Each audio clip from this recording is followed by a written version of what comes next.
So this is how to prepare your Victory handheld electrostatic sprayer. First of all, you're obviously going to need your battery. There is another video I've made on battery runtime, so just click here in the corner of the screen.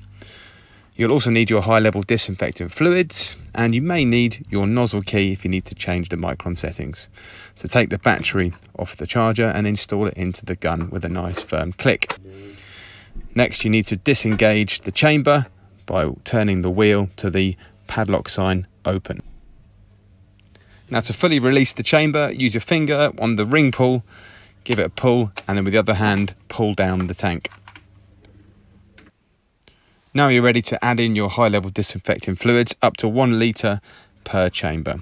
Reinstall with a firm click and rotate the padlock sign to closed. You're now ready to spray. Simply pull the trigger and you're away.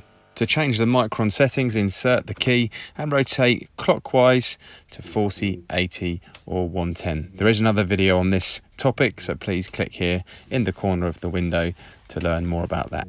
To remove the nozzle entirely, put in your key, turn it anti-clockwise by 1/4 turn and pull. Please bear in mind this is quite a fiddly manoeuvre to get the nozzle back in place first time, so stick around to watch the video at the end of this one, which shows you how to do it safely every single time. If you have any questions or comments, please stick them in the section below. Don't forget to subscribe to stay up to date for all our videos on electrostatic spraying. Thanks for watching.